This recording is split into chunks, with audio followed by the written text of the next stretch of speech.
Where's the new video?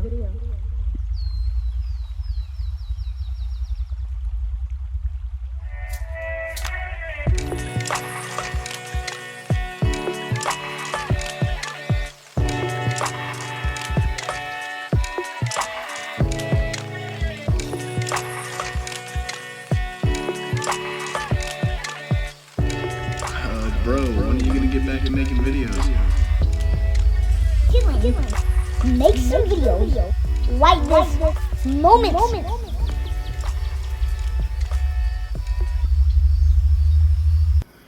I'm just gonna zoom in and sit down. Okay. So bar and why? Yeah.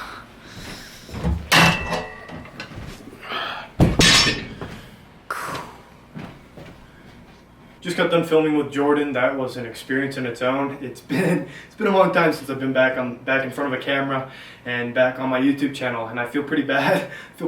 So I thought, you know, I gotta go all out, make a good intro for you guys just to say, hey, I'm back. We don't care. Jordan has been a very big help, and I'm not paying him right now.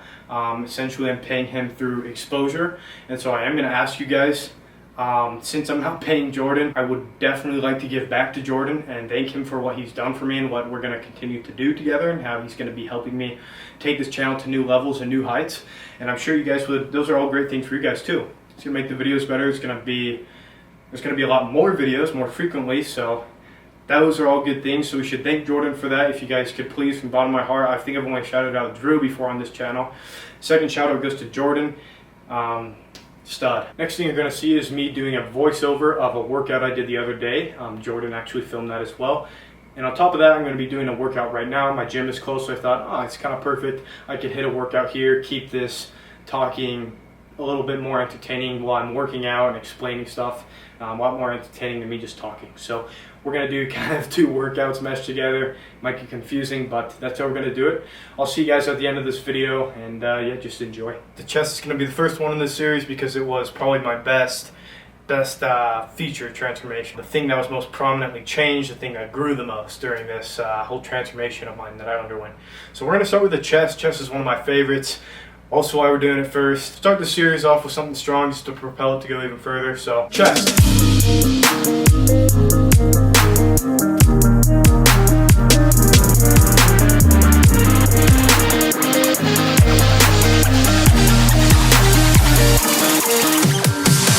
I'm holding on for you to come around. I've waited for so long, I've run aground. I feel I'm burning up inside. Oh, hear me crying. We want to be aesthetic. We want to be aesthetic. Aesthetics is the ultimate goal. Being strong and aesthetic for me. I'm sure that's quite similar for most of you guys. Chest aesthetics are found through two things, specifically two things. Expansion and upper chest density. I'll say that again. Expansion and upper chest density. Upper chest density, like I have here, you see that? You see that line? I believe that's the separation between pec minor and pec major. That's probably not true, but that is freaking aesthetic. I'll put a picture up of Franco Columbu. That man killed it with the upper chest. Upper chest is so important. Let's say your chest is just here and not here.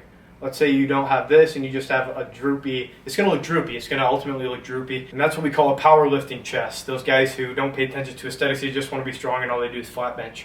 That's gonna build that droopy chest. So today we're going to be focusing a lot on incline. Our emphasis is going to be primarily incline. Incline bench is important, and actually it's one of my favorite compound movements for chest. Reason being, I don't believe you'll ever build an aesthetic chest without it. In fact, I can promise you, you'll never build an aesthetic chest if you don't do incline bench. Now before we move away from incline, there are some specifics I need to mention. The bar path should be stressed around the collarbone area. If that's not something you're doing, that might be where you're messing up. Generally where the bar is going to be where you're building. That's just a good rule of thumb there.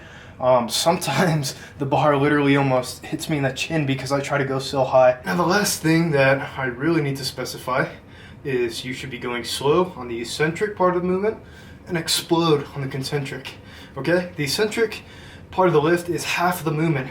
Don't waste it. Don't just like get nothing out of it by going like this. Okay? That's nothing.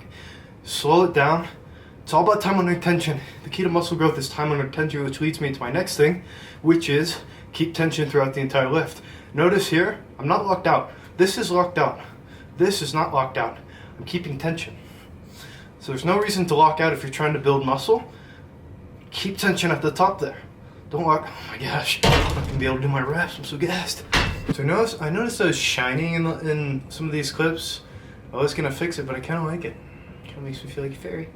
Typically for incline bench, I do use this in my hypertrophy-based workouts, but in this case, in my case lately, I'm kind of a hybrid between strength and hypertrophy. I like to do both my workouts, and I believe you should.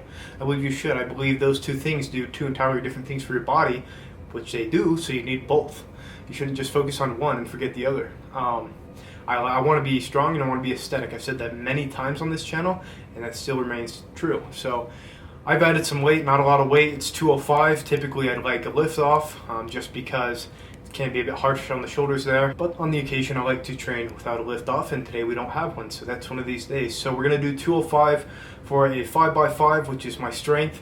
And then we're going to do some drop sets. When you're doing these, like I said, slow on the eccentric, explode the concentric. That doesn't apply here. This is strength. We're trying to move weight. We just move the weight.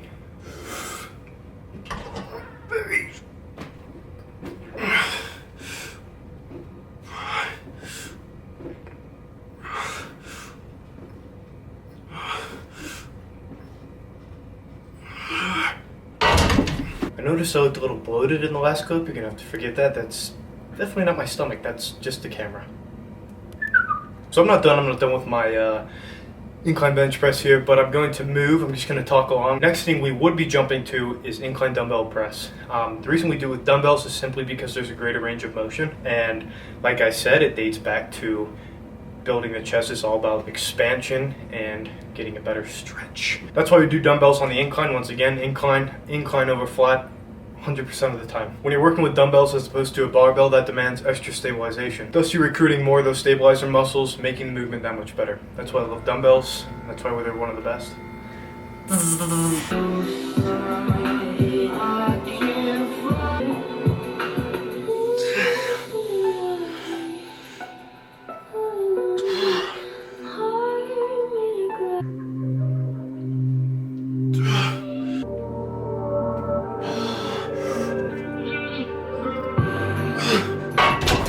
So we're going to keep the ball rolling. I do have one more set on my bench press. This is perfect because we're going to transition into flies, incline flies, which are one of my favorites. Best way I can back up flies and say they're a great exercise is they were one of Arnold's favorites. It's what he used to really expand and stretch the chest, which is something I'm a huge advocate for. And I get a lot of credit, a lot of props for my chest. A lot of people are like, dude, in 1 year you made a ton of progress on your chest. Dude, your chest out-angles Drew's by miles. What's the secret? So flies are great, once again, for expanding and stretching that chest.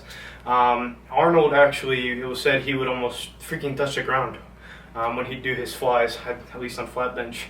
I don't think that'd be humanly possible on incline. For me, I can get a really good stretch, and a lot of times when I'm working out with other people, they're like, ooh, dude, I don't know if you should be going that far down. Listen, man, the range of motion that your body permits you to use on flies, use it, take every inch. Okay, bad pain, obviously, do not hurt yourself. If you feel bad pain, it's as simple as you feel bad pain and stop feeling that bad pain, because that's not good pain. Good pain is that burning, opening, expanding, stretching feeling that you feel in muscles contracting.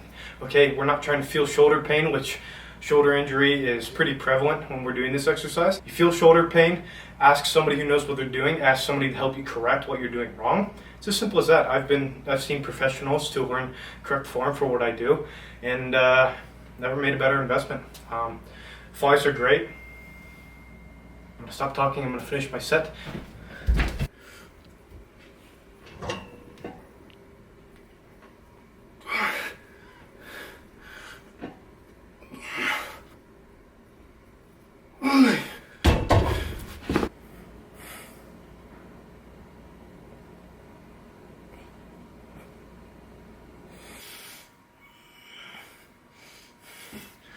Well, it turns out simultaneously working out and trying to give a speech is not a skill I possess. And before you go and blame me, why don't you try it yourself and We're going to get into the last portion of this video is not going to be long. It's going to be like a minute or two. I'm going to touch on the last one and optional 2 workouts that you should be doing if you want to get the most out of your chest workouts. These are also what I typically do. Obviously, I'm incorporating things like progressive overload and many different variations. And if you do not know what progressive overload is, I suggest you do your own research before you attempt taking working out seriously, because you'd potentially be leaving a ton of gains on the table. So our second to last exercise is quite unknown, quite unpopular, but undeniably very important, I feel, and essential to a complete chest. So if we're talking basics, right? Dumbbell presses, those are going to work just a meaty part of your chest. Those are just going to build density and expand your chest. The flies are stretching, expanding the chest. That is like the outer part of your chest, right? Okay. Now, we put those things together, what are we missing? We're missing that inner chest. The inner chest is specifically the upper inner chest. And I've concocted so many different variations, exercises, methodologies into training the inner chest. And so trust me when I suggest you should be doing landmine presses. Landmine presses, underrated exercise, let me tell you that. Most of you guys probably don't even know what that is. You're like, landmine press. Some people probably even been lifting in here for a while and they're like, landmine press. That's a very difficult spot to work, and that's why when you get that line down your chest, it's very aesthetic because not many people have it and it's quite coveted. Actors do a lot of this exercise, Hollywood actors specifically. This is the landmine press. You're going to be in like a praying position, right? A lot of people will try to get like under the bar. You'll try to get under the bar, and that's gonna put a lot more stress on your front delts as opposed to, well, there's no way really around working the front delts in this one, but if you want to put more stress on the inner chest, what you do is you retract your scapula like you would if you were benching, doing anything. Put your chest out in front of your body and let your body know what you're trying to work. So we're going to pull those shoulders back, and when we go down, we're going to flatten our arms like we're laying on the ground or something. Try to get those arms just straight out. And as you go up, it's really easy to remember. Just try to get your elbows as close as you can and squeeze that chest. You're going to feel a great contraction. It's a great exercise. Look, even there you can see the striations in my chest. Now the last one is not one I always do. It's actually dips. Dips for chest. So this is the optional one. I'm not going to spend much time on this one. Personally, I've always been very strong on dips, and it's a great movement. If you're good at dips, you might as well utilize them to build your chest because they're a great one. They are a great one. And looking back, it was actually good. It was good that I took a break from this workout and let my mind kind of digest what I had spoken about, if I missed anything, and I had missed a couple things, so I'm just going to touch on them really quick. The initial one was the incline bench press. So guys, with the barbell, obviously you're limited to the range of motion, but the reason we do it is because you can overload it. You can lift a lot more weight than you can when you're using dumbbells. But the thing I forgot to mention was hand placement, where you grip the bar. Some people go wider, some people go closer, and there's reasons for this, alright? You're going to be stronger when you go out wider, right? And when you go closer, sometimes you get a bit more tricep action, and I'm not going to go into depth on that, but like, just play with it. Where you feel the best contraction is where you should be. I'm not going to say go here, go here. And then for dumbbells, the dumbbell incline press, flat press, whatever you're doing, it's a real easy one to get caught up in the slope of just like going through the motion. A massive mind-muscle connection tip I can give you, I feel the best one for dumbbell press, is try to keep it wide, keep your arms wide. Like I was saying, you can grip the bar wide, you can grip it closer when you're doing bench press. On dumbbells, keep it wide, man. If your arms are wide, you're teaching your body to build out wider. I seriously just think about it as like my frame, my body's frame, just building out wider. I know that might be kind of exaggerated, but that's the way I like to think of it. And the tip I was going to give you is drive with your thumbs. When you drive with your thumbs, when you're pressing, you're going to feel a contraction deeper inside your chest. Give it a try. It's actually really cool. Well, that's going to be it, guys. Thank you for tuning into episode 1 of my Zero to Hero series. This series is meant to show naturals how to efficiently train for maximum results. Some of the exercises I shared with you guys today are quite fundamental and simplistic. Others may be a bit more outside the box. If you're new to the channel, welcome, and you're trying to get into lifting, all for it, man. I want to help you guys. I've been away from my own YouTube channel, if you're not familiar with me, for a little while, so I thought, let's come back, let's give a little back to these guys. All my subscribers, they deserve it, man. They've gotten me to 75K. I forgot to even mention that, dude. That's insane. I think when I left and I was like not posting, I literally left at sub 70,000, and now we've surpassed 75,000, which is unreal, and I can't thank you guys enough, and it's pretty surreal to me. I try not to think about it, because if I do think about it, then it becomes real, and then it's a lot. But I love you guys, and this series has a lot to offer, especially if you're new to lifting. Tune into this series. It's going to be about 4 or 5 episodes. The last episode, I'm going to be sharing and doing a recap on how I created one of the most shocking one-year natural transformations on the internet. I'm so excited to bring this series to life, and I'll catch you guys next episode for arms.